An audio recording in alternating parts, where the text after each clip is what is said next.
Yes, mate. How are you? I know it just goes Yeah. everything, and that's why everything that I like to do is just somewhere, and I never really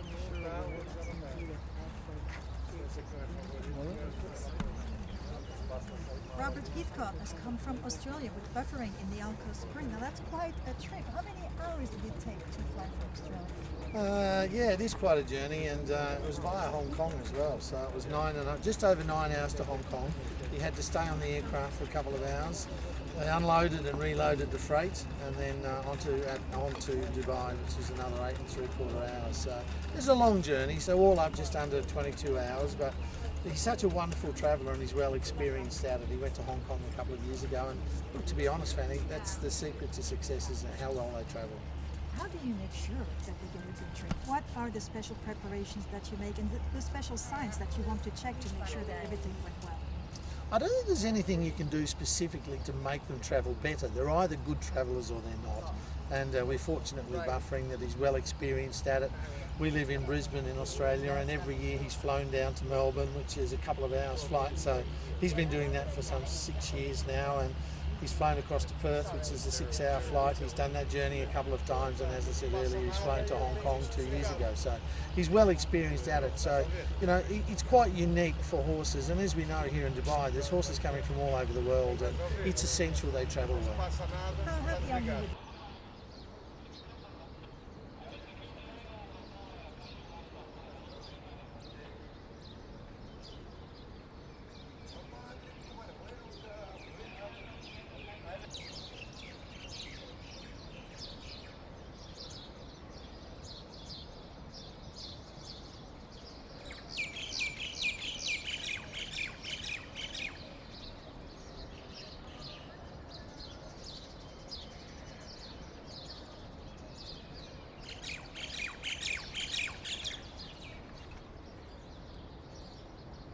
but it was also a little bit scary. Well, that's the key, because you take the best spreaders. You know, Chautauqua's obviously up there, and Japanese made I think it was, and Terra Vista, and they're not coming because there's a $2.5 million TJ Smith. And I think you throw in the degree of difficulty to get here. I mean, it's okay, it's a plane flight, but you know, it's 20 hours. You need a good traveller. And that's the beauty of this whole buggy alone. Great traveller. But no, 9 hours to Hong Kong, and they left him in the crate. No, that's not him, that's Michelle. He can win the World Cup, that horse.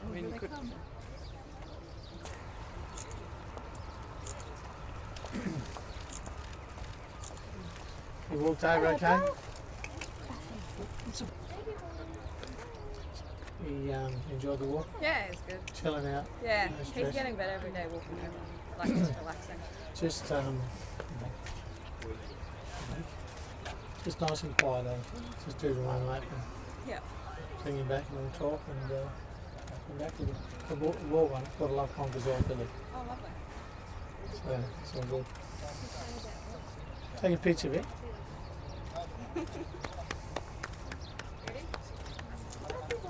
Okay, where you go?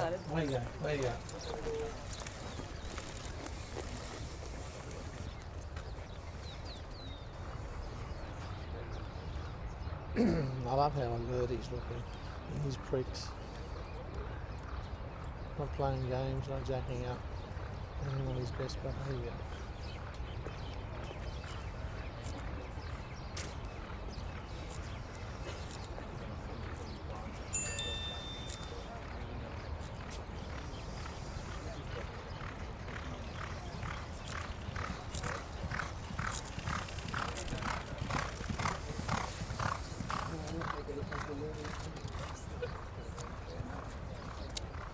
But he seems to thrive over here. He does, and I guess, Howard, the secret to our success is really how well he's recovered from the travel. And Melanie, his track work rider, my racing manager, assistant foreman, call her what you like, she knows his horse better than anybody. And you'll hear it yourself now. How's he feel, Mel? Oh, it's beautiful. 100%, eh? Very good.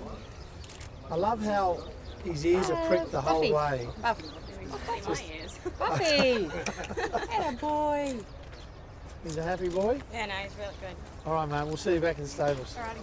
Thanks, mate. I mean, what's the secret? I mean, How if I knew what the secret was, I'd do it with a few of my other horses, but I think he's got... and what endears him to the public so much is that it took him 18 goes to win a Group 1. yeah.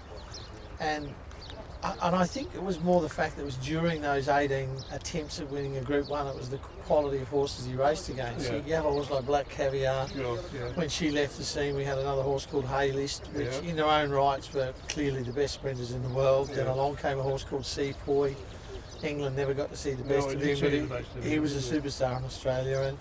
And look, and right through until today, when the likes of Lankan Rupee and Chautauqua and Buffering's been there, so he's really the last link with the great Black With the Caviar. black one. Ah, yeah. And 18 goes to win one, and then he's won 6 of his last 12. So Yeah. it's an extraordinary story that he's done it at the latter stage of his career. For me, it's a dream. Like, it's been an incredible journey that he's taken us on, and here he is, 8 years old. And here I am standing here talking to you at Exactly, Dubai when World we Cup. go by, yeah, that's right. It's extraordinary. At this stage, and with every chance as well. Well, he is. I mean, I'm sure he's good enough if he fronts up with his A game. Yeah, I would have preferred the race to have been over 1200. yeah. Because Buffering's biggest asset has always been his strength. Right. Of course, he's a sprinter, so speed is essential. But it's the fact that he can sustain speed for such a long way and carries weight well. Right. See, Yeah. without a Northern Hemisphere that's 3-year-old, right, yeah. the weight's down to 57. He's never raced with less than 59 kilos. Yeah. I mean, his last win was $1 million race. He carried 61 kilos. Did that, didn't he?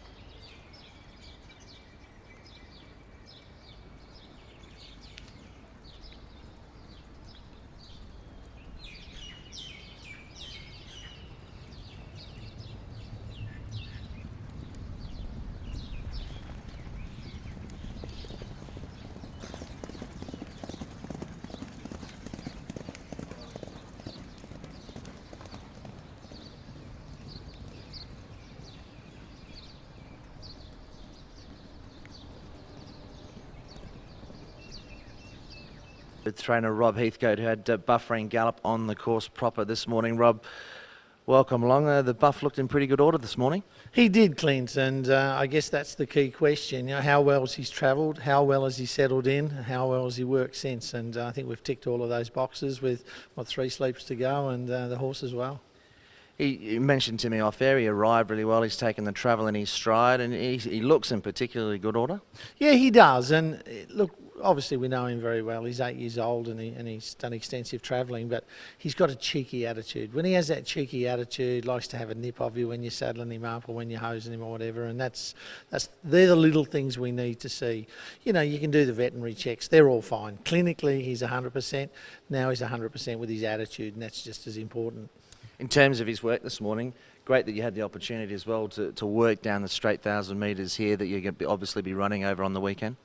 Yeah, it is, and that's the second time we've had the use of the track because, this facility here, it's the most daunting facility you'll see anywhere in the world, particularly for a horse as they run up the straight. I mean, we've got a grandstand here that's 1.6 kilometres long, so it's double the length or nearly double the length of the race itself. So it's as much to give him the feel of the surface. The work, of course, is important. He only went 4 and 2 this morning, but he was keen, he was enthusiastic, he stretched out nice, and just as important, he's pulled up well. Looks like the track. Talking about the track, you were also mentioning to me what a great service it is. I know unusually we've got some rain. I think I brought it with me from Melbourne, but in talking of the surface, a fantastic racing surface. It is, and as I said, we galloped on Saturday. Melanie said Saturday was probably a perfect good 3. I'm staying here at the facility in this wonderful hotel, and they seem to have the sprinklers on all of the time. And it is unusual. Here it is raining in the desert. But Mel said it felt fantastic this morning, probably a soft 5. with the heavy watering and some showers now, but that'll be ideal for buffering come Saturday. And in terms of your work from here on in, now you just keep him happy between now and the race? Yeah, exactly. He won't do much more now. He's where we need him. He pulled up grade. He gathered his wind very quickly. So, yes, all systems a go.